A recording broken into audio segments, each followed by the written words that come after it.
friends, Hi. and welcome to Somewhat Useful. I'm Will Myers. And I'm Christy Price. And on this show, we'll be discussing the topics shaping the world of digital entrepreneurship and tackling questions about Squarespace and web design. We're figuring this world out one website at a time and hope you find this somewhat useful. useful. And our live episodes are continuing on YouTube every other Tuesday. So if you are listening on the podcast, come join us live sometime. Christy, it's so good to Yes. see you. It's good to see you too, Will. You just got back from a conference, didn't you? Yeah. Okay. So the beauty of living in Austin is that a lot of conferences are here. So I got to sleep in my own bed and go to a conference. Why is that? Why are there so many conferences in Austin? Because Austin's the coolest city, dude. It is a cool in city. the US. Yeah. This one was New Media Summit, which was founded by Matt McGarry. So it's all about newsletters and media. And it was really interesting. One of my favorite takeaways. So Matt Paulson, who is the founder of, I'm going to totally space on his company. He's founder of this big media group. He was giving a talk and he said, and this is something that spoke directly to my heart. Are you worried about selling too much in your emails for fear that people will unsubscribe? Like, yes. Yeah, you see me. He's like, guess what? 99.9% of the world is already unsubscribed from your newsletter. It's fair. That's a good point. I think I needed to be here for this one moment. Yeah. So was his larger point is like, just, it's all right. You're allowed, just giving permission to sell in your newsletter. We're a business. What are we doing if we're not selling? I mean, we're providing a lot of good free info, but yeah, we should sell some too. Yeah. Actually, that's pretty good advice. That has been like the pillar, the linchpin of my marketing strategy is my newsletter, and it's just something that I've always hated is like the selling, but it does work. It works. It does work. You're going to a lot of conferences though these days. Are you like? Is this? We've talked about this before, but is this becoming a larger part of your general marketing strategy? Is it my conference era? Is that what you're asking? Conference era. Are we in your conference era? Yeah, I think, it's not really marketing. So these conferences that I'm going to, I'm learning things. So it's more about, learning than selling. So the next conference I'm going to is Sponsor Games, which is like an unconference, but it's Justin Moore's Sponsor Games. He's going to teach us how to pitch, how to get sponsors. Huge thank you to Breely, our sponsor for this podcast this season. But in my own work, I need more brand deals. I need to do more paid videos. I need to do things that I'm getting paid for because I do a lot of stuff that I don't necessarily see a return from right away. So I think Sponsor Games is going to be good. You and I are both going to Craft and Commerce, which is Hit.com conference in Boise. Very excited about that. And of course, we have Circle Day in September. We think we don't have the date yet. We think sometime. Yeah, it's historically been in September. So hopefully that'll be the case. So I think that the thing that it's doing for my business is really just encouragement. You see other people who are kind of having the same struggles you are. You're able to talk to them, hear how they're solving things. And then it's so funny because New Media Conference, I really didn't think I would know anybody there. And I walked in, well, I went with LaShonda Brown. I knew I would know her, but I walked in, I sat down and I felt a tap on my shoulder, and sitting right behind me was Daryl Vesterfelt, who I had met at another, like a creative mastermind a few months ago. So it is really nice to start making those connections too. That's how it goes with these things. I haven't gone to many other conferences, but I do like the level of people, like just year after year from going just to the Squarespace circle event every single year. It just grows dramatically. Like it is interesting. It's a great way to like meet new people, like on a personal level in our industry, is going to these. Absolutely. The other thing that I heard a ton about at New Media Summit was OpenClaw. Everybody was talking about OpenClaw. Yes, see? Daryl was talking about OpenClaw. And I know on our last episode, you mentioned that you were trying it out. So I wanted to circle back and see how that's going. It's, I forget if I wrote an article a couple weeks ago, and I don't remember if that was after our podcast or not, but I talked more about it. I have used OpenClaw a lot less over the last week. A lot Interesting. less. Well, just because, like, there were a little fiddly things, like, for it to really work, like, you do need to make sure all these permissions are set and they're keeping up to date, and you're talking with it often, and I just wasn't doing those things. It's like your whole Oh, does have to shift. And then, like, something broke, and I was like, "Okay, screw it. I'm just gonna shut can't that." be bothered to fix this right now. Used it in like over a week now. It's really cool. I still very much do see this level of like computing and AI use as the future. Mhm. But it is not there yet. There's way too many trade-offs and it's way too technical to get set up and actually using. So it's Yeah. What struck me was Daryl said the same thing you did. You're like, I oh have interesting. this computer that is not connected to anything else. Like it doesn't have any of my data in it. It just has the internet. That's all. Yeah. But it doesn't have any of my information. And that's what I'm using for OpenClaw. And Daryl's like, yeah, I bought a new Mac Mini that was just fresh Mhm. out of the box. And that's what I'm running it on. Cause you Yeah. don't want it to access all your stuff. No, no, it's gotta be on its own sort of like system. You don't want it having access to deleting all your emails or sending emails for you in the middle of the night. Could you Stuff that imagine? it does do. Like it absolutely does and will do this stuff. That's, agentic. Like it has Yeah. agency. It wants to do Yeah. these things. And there's also just too many trade-offs between usefulness on one Mhm. side and privacy and cost on the other. Like to make it really useful, to really Mhm. get the benefits out of these, you do need to give it access to like everything you have. It is really cool it being able to do these things, send emails, write Facebook post or Instagram posts for you, like update your app. It is cool allowing it to do this, but you get all these security risks with it. And you have to for it to really do those things well, you need to be using the best models, and those are very expensive. Like, you could easily be running $100 a day on these things, like, Oh, easy be doing that. So yeah. we're just really far away from, like, a generalized deployment on these things. It's just like it makes me feel a little stressed. Like part of me, when I hear about these things, I'm like, okay, I'm going to go buy a plot of land and not use credit cards Right, anymore. Maybe have some gold bars and trade chickens for things that I need.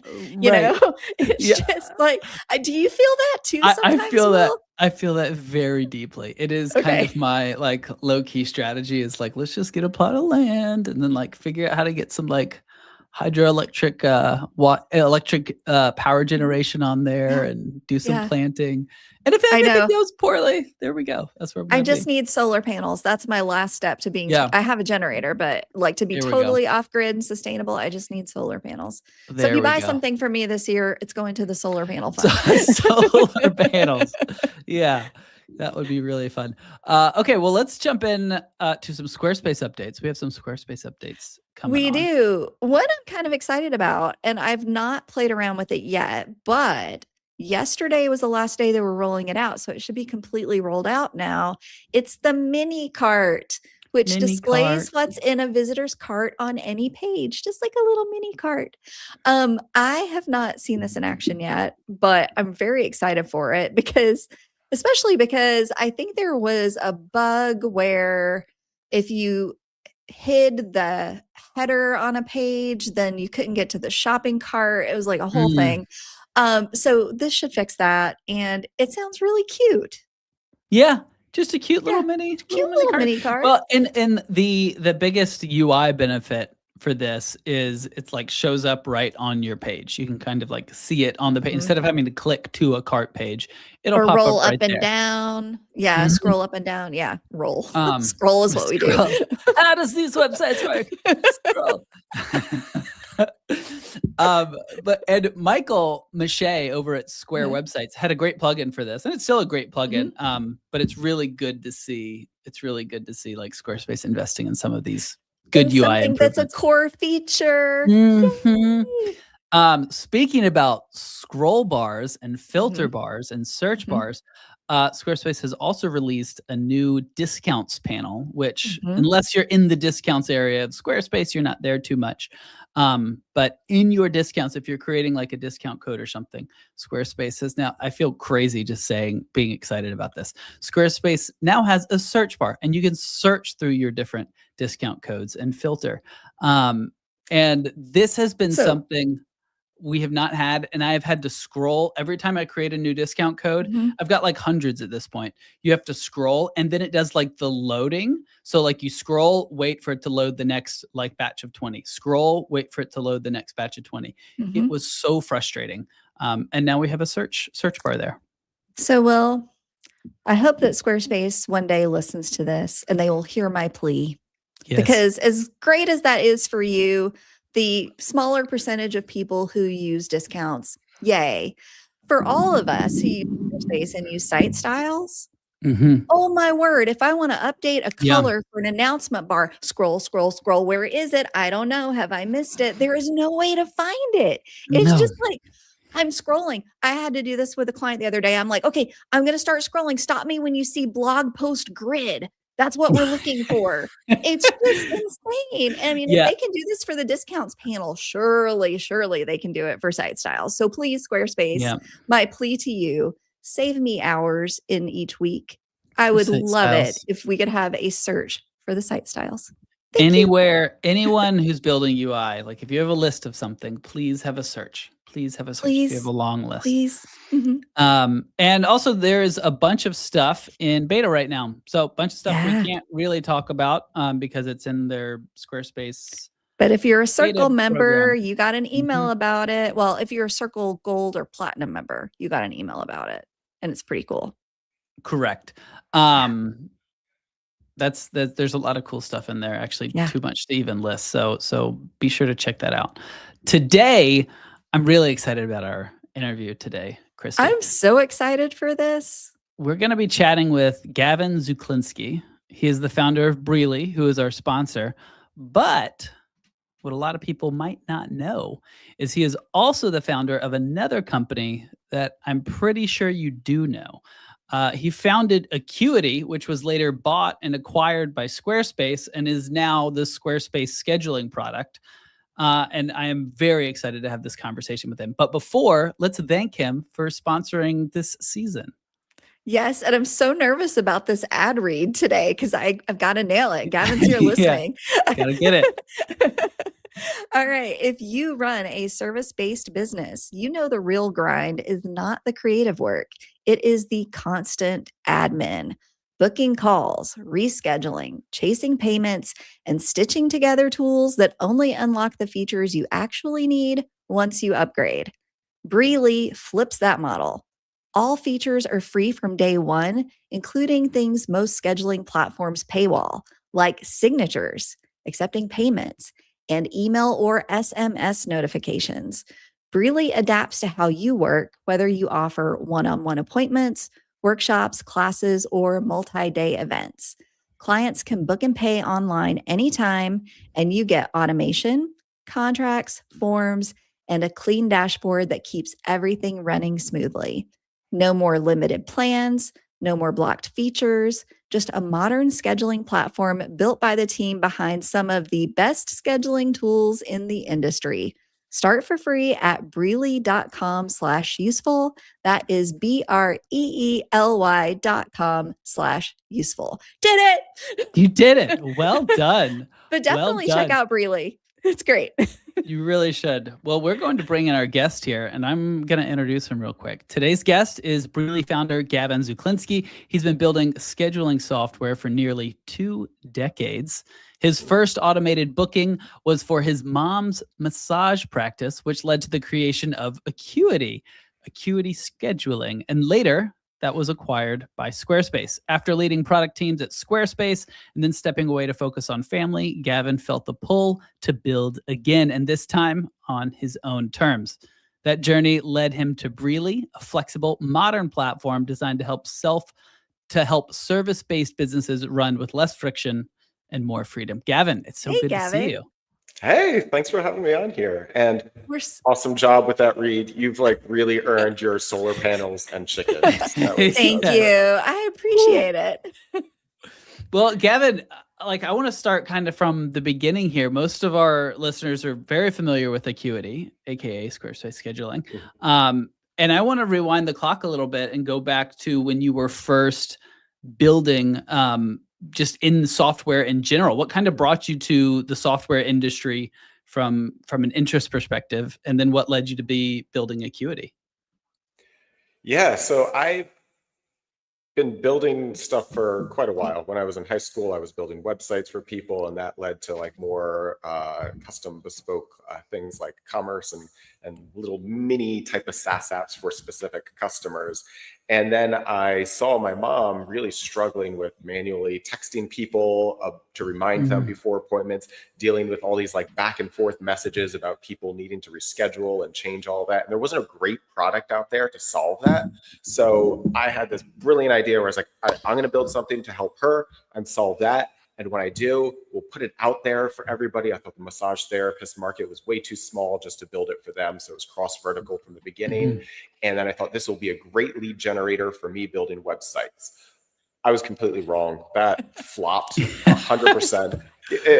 Obviously, if people need business tools after they're a real business, like after they get set up, and they normally get a website in the earlier stages. So most people who actually needed it and were searching for something like that were already set up and weren't interested in that. So I got the order wrong, but the product was a hit with many different, like surprising different areas. And then so from that, that's where Acuity started growing. It was a side project for me for a while I had another job that I absolutely loved with the government, until eventually around 2013, Acuity, when it was just me building it and dealing with customer support, and coming out to my car at the end of the day and looking at the messages on my phone and seeing like 50 messages that Acuity had been down. I realized I couldn't have my phone at work. I realized that I had to kind of choose between one or the other, and it was either to kill off Acuity or to step away from this job that I love and take Acuity full time. And then so that was kind of like the second rebirth of it around 2013, when it turned into a real business and started scaling it up with other people around me and customer support and all those other parts that are needed to create like a real functioning business. And it really grew from there too. So that decision turned out to be pretty good. Yeah. Yeah, I would say so. I'd say so. How long was that period where you were just doing this as a side project? And side question, what was your government job? Oh, these are all really great questions. Can you tell us about the government job? I'll answer the government job first. So yeah, I worked in the intelligence community in the Department of Defense, and then just because of the nature of like the facility, we couldn't have outside electronics and everything. So, and I asked for permission. I was like, can I just check like on one of our public terminals? Like, can I just check my email or like check that it's up? And obviously you can't use government resources for a personal business. So that was a hard no from them. And I understand. And then also, gosh, we had I forget what year it was, we did an Acuity kind of like trivia game once with all the employees. And one of the questions was, when did like Gavin write his first line of code for Acuity? I got it wrong. Really? I did, yeah. I thought it was 2008. It turns out I think it was 2007. So somebody else got it right, and I really got it wrong. But anyway, yeah. So it was from 2007 till 2013. It was just me. And you were playing the long game. Wow. It was a side project. It wasn't intended to grow it. There was no like, it wasn't like giant VC money doing a lot of marketing behind it. And in all honesty, distribution is one of the absolute hardest parts with any product. And it had really grown organically because there wasn't much out there. It was more of like the Wild West style with it. The product wasn't great at all. It was pretty, like messy, but it did the job, and there was not much else out there to do the job. Around the like scheduling area has kind of gone in waves, and small business software has kind of gone in waves, where that was on the early side around the 2010 mark. There were a lot of competitors that came out that had a lot of VC funding, and that kind of helped to lift all boats with that. And that was a huge help to grow Acuity, because we had been out out there. We had a lot of name recognition, not name recognition so much, but people loved it enough that when people researched it, they found Acuity in a lot of those areas. And so that helps to grow it. And we had invested a lot. I say we, and it was literally just me, had done a lot for SEO. And those competitors all kind of have disappeared over time. And then there was then things quieted down. Then there's another surge when like Calendly came out and all the clones came out. And I feel like we're kind of in this dark area again, where there's just a lot of clones and not a lot of creativity or innovation. But I'm getting ahead of myself there. So yeah, it was just me for a little while there. So I'm really curious because I actually started using Acuity before it was acquired. And one of the things that I loved about Acuity was the customer service. Like it was spot on and funny. Like it was the only time I would send an email to customer service and they would like come back with like the solution and then like in a pun or something. Like it was just so much fun. So how did you create a culture that worked like that? Because I think we've got so many people creating apps today. The culture around the app, the support is really so important. Yeah. And so I had a job that I really loved before, and I had to leave that to go to Acuity. So I wanted to make sure that Acuity would be something that I enjoyed going to. And that meant like having a place where, I don't know, people weren't as miserable, or you could have a little fun on the job, because support is a really hard job. You generally get people who are at like the fringes of the capability, like the people who are perfectly served by what you're building are generally not the ones writing into support. Nobody's saying like, oh my gosh, like that UI was awesome. Like, I'm really glad you had that search bar there. Yeah. They're only saying it when they're like, oh my gosh, I can't find things in site styles. Like, please add a search bar there. And because of that, it's extremely difficult. That, and we had grown with just me for so long that there was a huge technical amount. And so the thing that ended up needing to scale up more was not so much like the product to get product market fit that was found before we ended up scaling up. So the R&D investment was a bit less. And what was a lot more was trying to like kind of cross that chasm and make something where people were, especially back in like the early 2010s, were very opposed to, taking away this key interaction with a customer where it's like, aren't I losing some quality time? And that was one of the things that we had to go over. And so part of that was making sure like the product itself felt very welcoming to that. And you saw that in the micro copy, in the app itself, and then in the customer support. So it was all throughout that in the company. And you always said, customer support should be fast, it should be accurate, and then it should be human too. That last part is only good if you hit the first two, but making it human made it more fun just for everybody else but us too. Yeah, it was so fun. I mean, all of your brand messaging was just spot on, and to see that carried through the support tickets even was just amazing. But I have to ask, what we are all super curious about is the Squarespace acquisition. How much can you share about that? Yes. Yeah, so I can share a bunch going into it. I can't share deal stuff, obviously, and we can talk like a little bit about what it was like, becoming part of the larger company too. Yeah. Yeah, but first of all, why did I choose to? So Acuity was profitable. I can share that, and it was also growing really quickly. It was a successful independent business, but it was growing to the point too. We were around 50-ish employees, and I could see where it was going, and we were either going to have to scale up and mature a lot and like a lot of the admin functions and build that out ourselves, or start to be part of something else. And I was also hoping to get sort of another growth tailwind with that too. We had gotten a lot of different acquisition interests, let's say, from large places all over and private equity. But I loved Squarespace because Anthony and I felt like connected on the product side. He's got a very strong product person too, which you don't. So that's Anthony Casalena, who's the CEO of Squarespace. Yeah. Yes, exactly. Yeah, which you don't always see at a lot of companies, which are more financially driven. So to have somebody that cares about product and become part of a larger company was appealing to me, to give it where we could become part of a company that could help to mature Acuity and help do those things internally behind the scenes that we would need to do anyway, and give us some of those growth tailwinds in there. So that's why I went with it. And how it happened, honestly, happened really quickly. It was, I forget, October of 2018. I had a bunch of meetings over there, met with the CFO and Anthony, and talked, and they proposed that they would be, interested. There's always chats beforehand too. We had done sort of like I think it was a beta type of like integration as a block inside of the builder too. Yes, I I think remember that. Yeah, so we got to work together a little bit prior to that. That helped to introduce us, and met Anthony as part of that. And then and then it was this Friday they had proposed acquiring Acuity, and I was like, all right, I gotta think about it. It was very interesting. I was like very for it. And then over the weekend, we were planning to meet again on Monday, and then just over the weekend too, we found out my wife was pregnant with our second kid.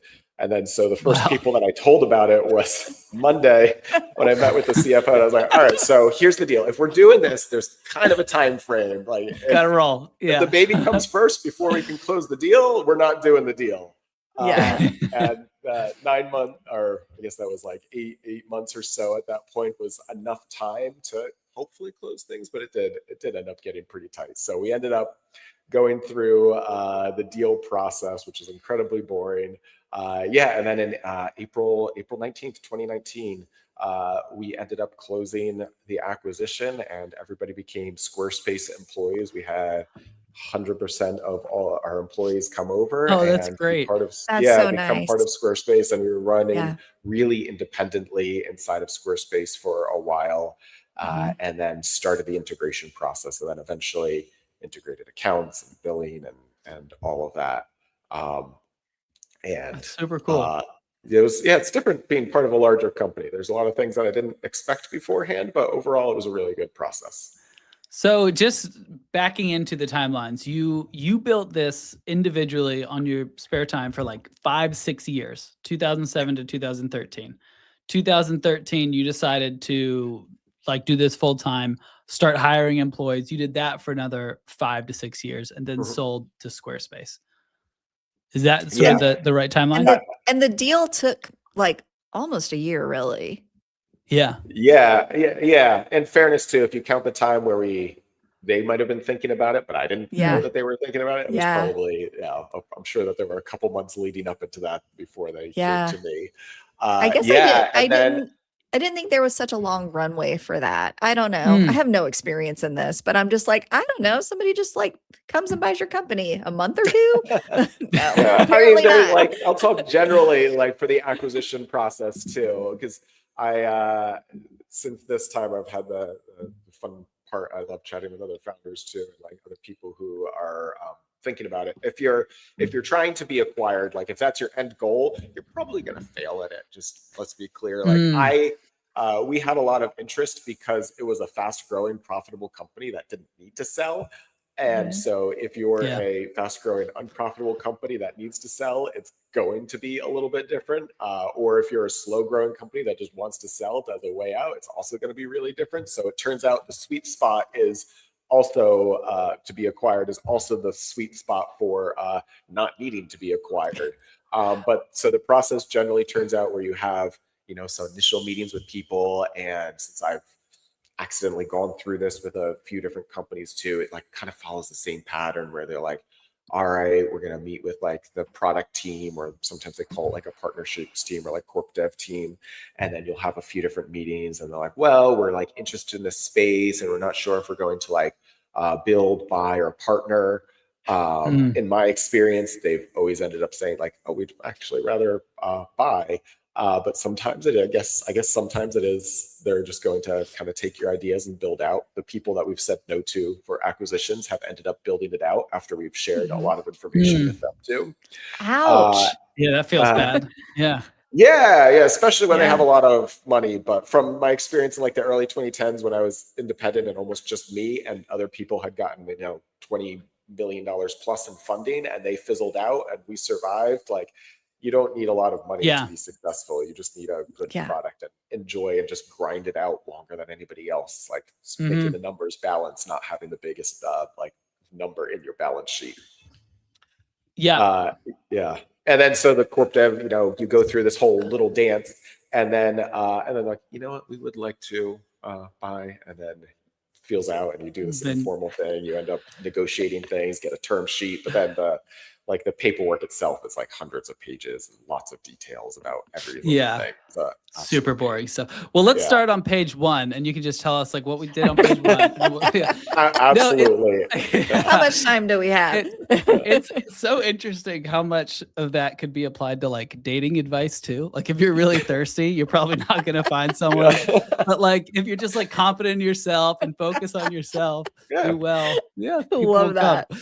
Well, what was post acquisition like for you? Like, I've heard this from a lot of founders, is where they build this thing, it's their baby, it's their life, they sell it, and then post acquisition it's either hard because they're just like, oh, what am I gonna do, or they just like jump into the next thing, which we'll get there. I just pictured them on a beach with margaritas. Is that not what happens?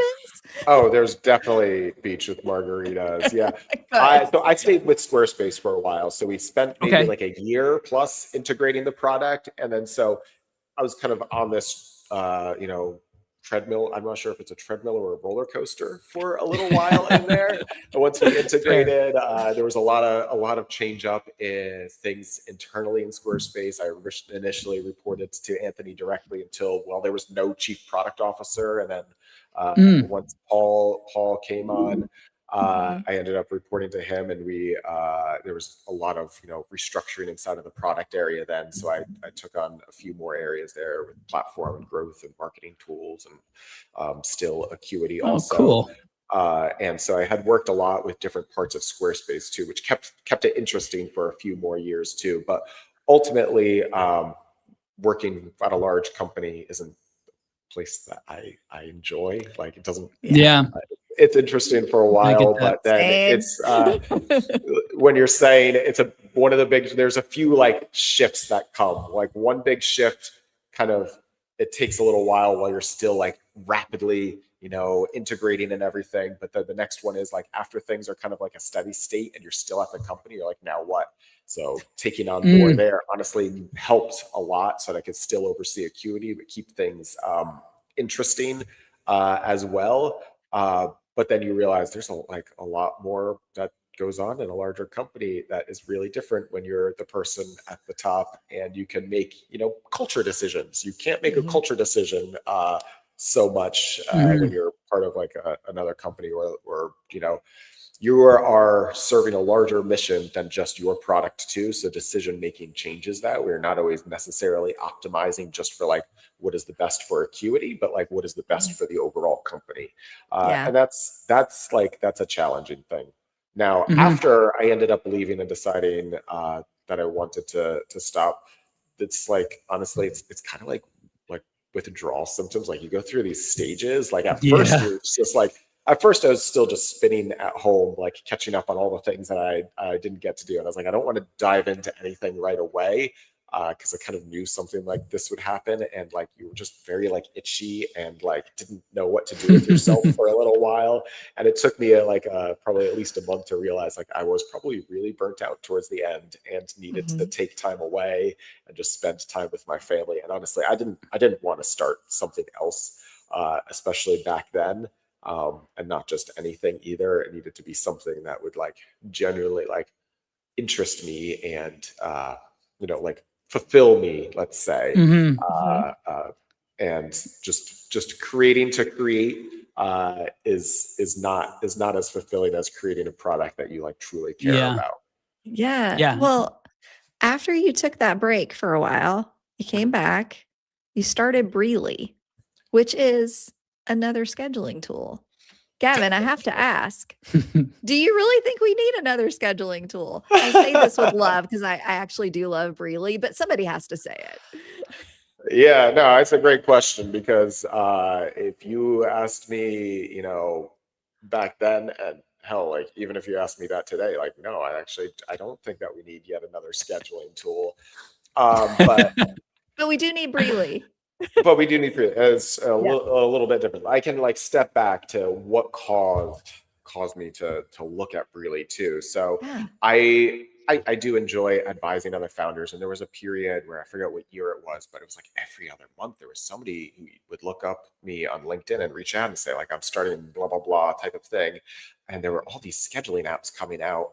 And I would talk to them and give advice. They all had their different perspective. A lot of them were really vertical specific, which I gave the advice that I don't think vertical specific is the way to go and differentiate long term. There's a lot more overlap between different verticals than there is sometimes even within it. And like businesses evolve. And then so if you're vertical specific, to create a great product, you have to build out almost everything that you need to build out for everybody.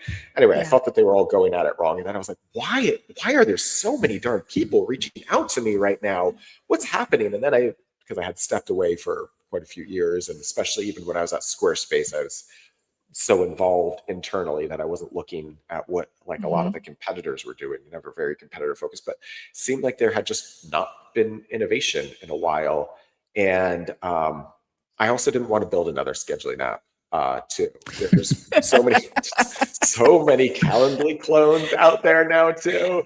And it was funny, I was talking to a VC, I was like, I've had all these people reaching out to me like, what's going on, man? Like, it's like, yeah, I just had in the last 6 months, I had 3 different businesses pitch me on, scheduling software for axe throwing studios. He's like, I'm getting, it's like, whoa! I was like, this is wild. Why is there so much there? And there's honestly not a lot of innovation in the space. So really, I didn't want to build something that was just scheduling, but something that could more be.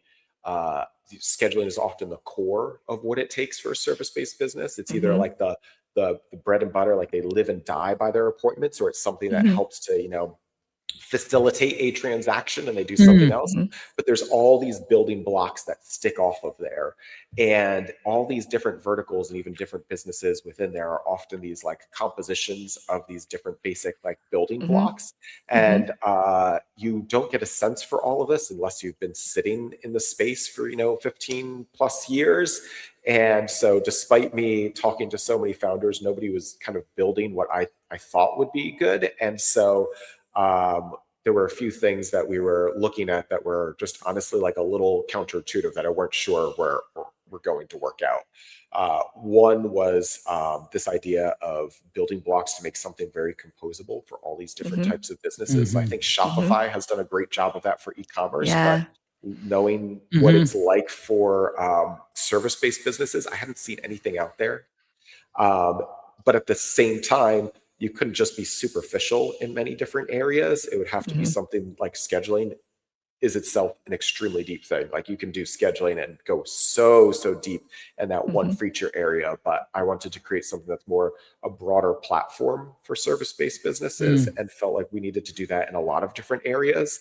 And it was just a special confluence of things at a certain time where, given the background and experience that I had with AI coming out and making things a lot easier to build, and then the one kind of like unexpected thing of like, it's actually cheaper to build all the things all at once really great than it is to incrementally do things. And that was kind of like Ben, my co-founder, and I would talk about this. We're like, we're not sure if this is going to work or not. And then but we tried it, and we were really surprised that when you tackle everything all at once, there's a lot more shared things that you don't see from the beginning. And that's where we have a lot of these like shared plumbing behind the scenes in the platform for Breely. And then so putting all those things together, I think it helps to make it where we can have a platform that allows people to be a lot more creative and compose all these things together. Like scheduling is kind of the hook because that's the product that people know, kind of like back in the 2010s, people knew contact form and phone calls, and we compared it to that. And now we're maybe comparing it to that. But really, it's I see Breely as a way to have all of like those critical pieces, like e-signature and forms, and like the automations that go off of there, and conditionals, and like put all these things together in a way where you can build the kind of like the almost like a no-code type of platform to build the product for your service-based business using like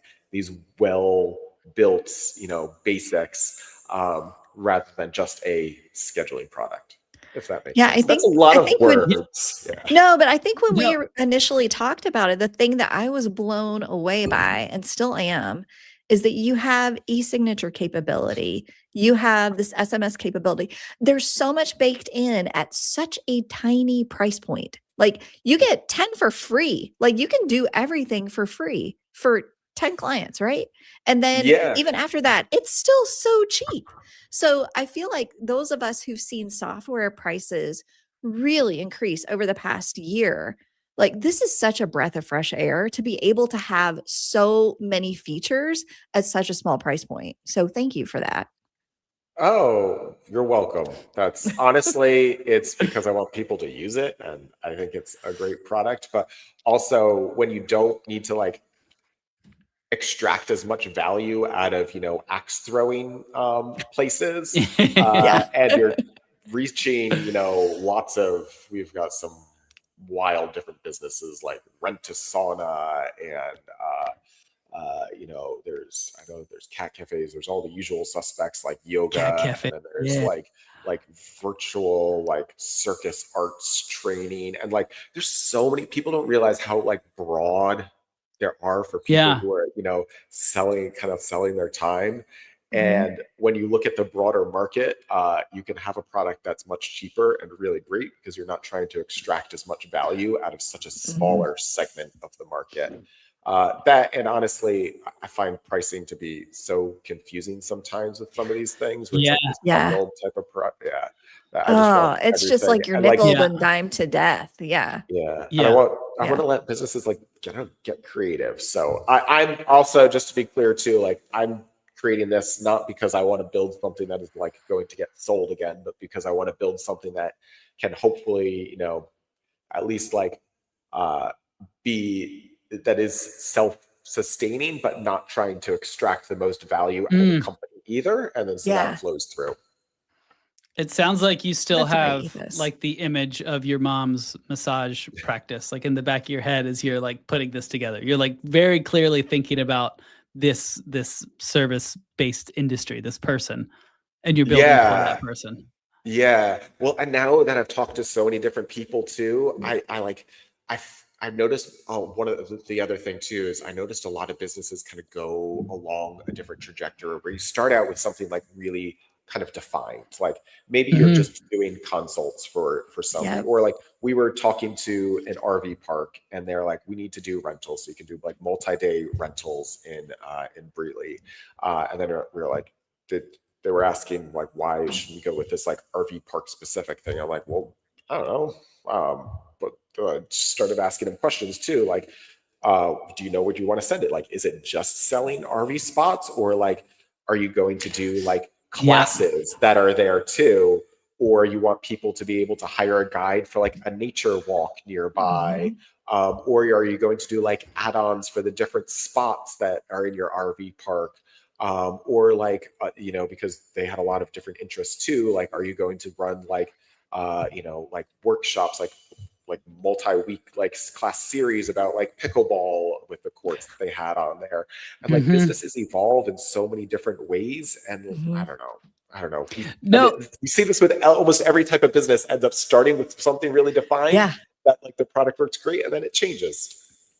right. That's honestly, that's one of the reasons my biggest pitches for Squarespace as like building on top of Squarespace, because you don't know what your business is going to eventually be or want it to evolve into. And Squarespace is great for just like quickly creating new pages, quickly creating new products. And it sounds like you've done the same thing.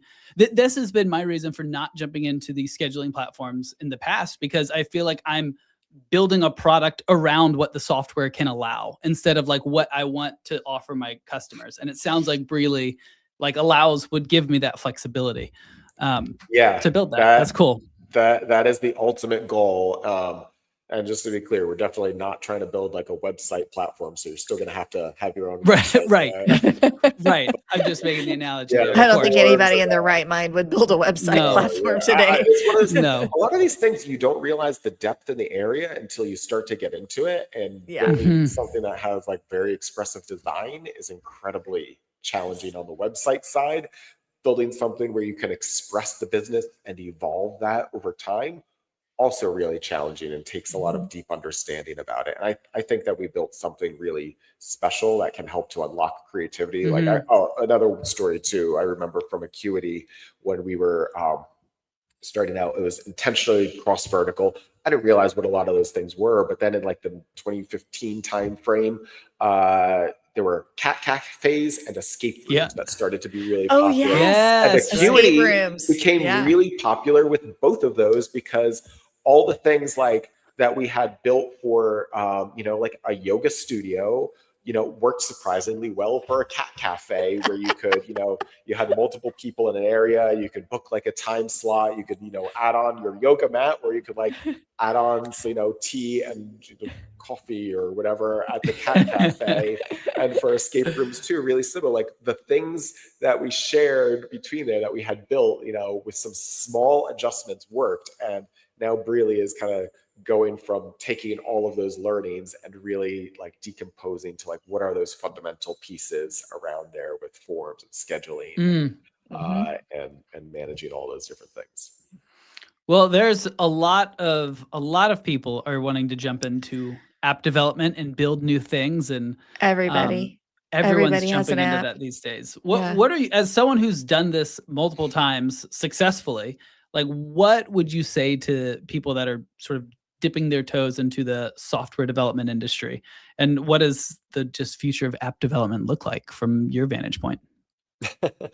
Good question. I feel like even before this whole AI craze, app development was getting easier, way easier. Even when I started really like we weren't using a lot of AI tools. Now we use a ton of them, but just the amount of open source projects and like publicly licensable components that you could build on made this completely different than starting, Acuity, where it was so much easier, even without, and then you throw AI on top of there too, and it's a breeze, especially when you can do a lot more of the things. But building an app is not the same as building a company.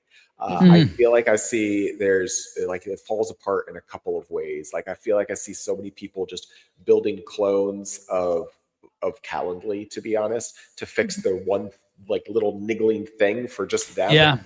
And think that it's going to be the Calendly killer, and you miss that there are 1,000 people with 1,000 different things like that, and you are not the market, and you need to find and understand all of those different nuanced pieces. But at the same time, you can't have 1,000 different toggles in there.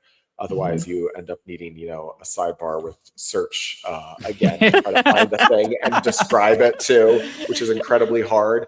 And so, really having a perspective on why does your app need to exist, and if it's just taking something that exists and like adding more, design elements on top of there or something like that, it's probably not going to be really fundamentally different. Even if you do have something that is like comes at it from like a creative perspective, there's like the two other parts that so if you don't come at it with a creative like new perspective, that's something that like approaches like the existing space fundamentally differently, you're probably not going to have a great product, because then the next two things that get you are distribution and the like kind of the admin infrastructure around there. So getting your app in front of people is really difficult. Like you can't just cold email people like you and expect it to go onto the podcast, because there's 1,000 other people doing that. And I'm sure you're getting that a lot more these days when it's so much easier to build something in a weekend. And so finding a way to get good distribution is a really hard problem, harder, I'd say, now than building something. And then the second there is making sure that your customers are supported with things like, you internally are doing things like building, compliance and support and all these different things. And there's honestly, like, there's a lot more that goes into creating a product that is, scalable and sustainable, instead of just building it. Like building the thing Yeah. is just the start. It has been even before AI. Now it's even easier. And I don't know. It's those other things become a lot more important. I would fear the person that has a good distribution channel. They have good social presence. They have, readership. They Mm. have connections to a lot of people who would talk on their behalf. That Mhm. person is probably the one that can create a crappy little app and get it out there and figure out the rest afterwards. But if you Yeah. Build your audience. Yeah. Yeah. All right, Gavin, where did the name Breely come from? So it's Breely. Did it just Yes. like come to you in a dream? Yeah, I took a lot of acid, went out into the desert. No, Yeah. Sounds That's right. how it Yeah. always no, goes. I sat in front of my phone at the many different days of the playgrounds with kids, looking through names and domains and things that were available. And it's honestly kind of boring, but I wanted a name that started with either an A. I couldn't honestly find any good ones with an A. So then I went with a B. And that was relatively easy to spell, and was something that was memorable and still had kind of like the .com domain available with it. And Breely was one of the very few names that fit that. It felt nice and breezy, like easy. Uh-huh. Mm. It didn't specifically pigeon us into a product area like Acuity scheduling did. And Mhm. Acuity people misspelled all different ways. Q's showed Yes. up all over Acuity, I their see all the I's Oh and time. yeah. E's, and Acuity. yeah. Yeah. Oh my gosh, that was a nightmare. Nobody could spell. So I wanted something that was just easier to spell. But the accidental thing that I did with Acuity that was good was having it start with an A. Um, I found so many like top 10 lists tried to be very impartial by alphabetizing them. I really like that. That's Nice. great. Yeah. That's Like why So really you I cool. name did your not kid expect Aaron, that going in. Yeah. Aaron. Yeah. I, how long did it take to come up? Like, I'm always curious about when people build a brand or a company, like how long they spend in that decision-making process for the name. Like it could take, some people could take days, some people could take just a few minutes. Like how long did it take you? Was it just that one time at the park? You're like, let's find a Uh, name. yeah, honestly, it wasn't too hard. It was probably Yeah. a week. A week. Okay. But like About not a like a week. week straight of like thinking about it all day long, like more like an hour here, an Spinning in hour the there, background. like yeah, like Hmm. ooh, I could combine these words together, or like ooh, I have like this list over here that I can now look through. And we Mm. ended up buying it through honestly like a broker type of site too, because the Mhm. domain, the .com was taken. So spent a little Mm. bit of money on that, but I thought that it was worth it to get a nice sounding name. I liked It it. does It's sound it nice, and does it's sound gonna nice. be probably 1st or 2nd in all those top 10 lists, so I hope so. I shouldn't yeah. have shared that, and I should have said, everybody reverse alphabetizes. I recommend, Zebra, Zap, or After something. today, The everyone's zebra, app is yes. gonna start with Aardvark. Yeah, Aardvark Aardvark. scheduling. Yeah. yeah. Right. Well, listen, we're gonna have to take a quick sponsor break and let some people know about Breely real quick, and then we're gonna come back for some lightning round questions. Yes. If you run, y'all may have heard about this company. Y'all may have heard about this one. If you run a service-based business, you already know the real work is not just the creative or the client delivery. It's the messy admin behind the scenes, booking calls, rescheduling, chasing payments, and stitching together all the tools that we just talked about that were never built to work the way you do. Breely fixes all of that.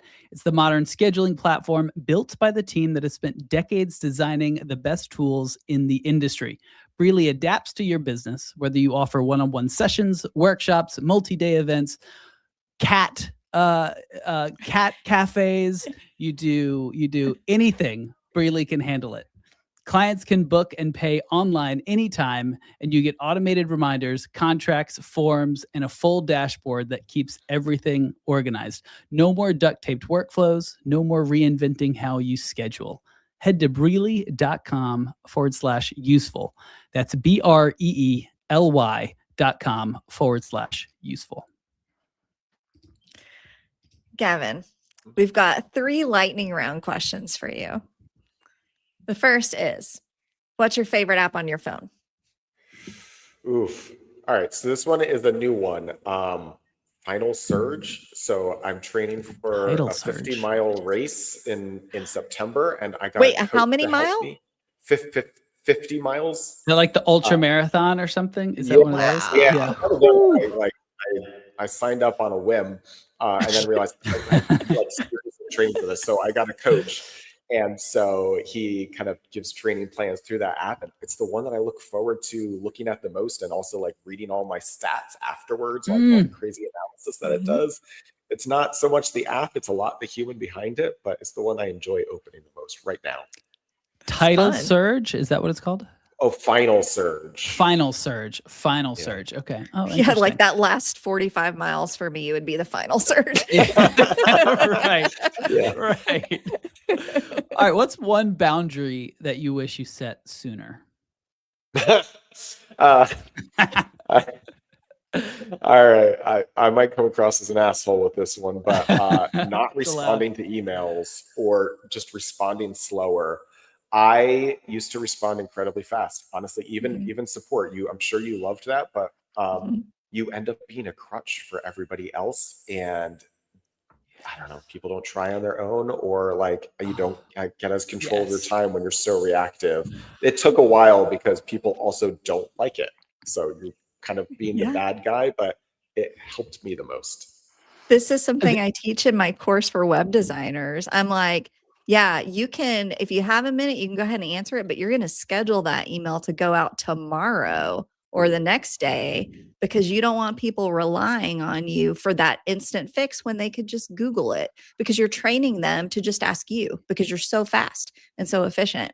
So what you do is you can answer it, get it off your plate, and then just schedule it so they see it later. Ooh, I also do snoozing a lot too, because I found a Snoozing is lot the of times best. it like they respond back and they're like, "Oh, never mind, I figured out such and such." Yep. Yeah. Yep. That happened. That happens a lot. You are speaking my language with Yeah. not responding fast on I emails. love it. I have been there for a very long time. Yeah, it Love sounds that. good, but you got to be comfortable kind of not Yeah, being as nice. it's Yeah, hard. nobody Like, needs to be on their phone or computer 24/7. I do not expect a response within the first 24 hours for sure. Yeah. but there are definitely people that do respect a response in the first 24 hours, and you just gotta let those people They've be been who they trained are. incorrectly. It And when they happens. respond in an angry way, those are the people you just don't respond to again.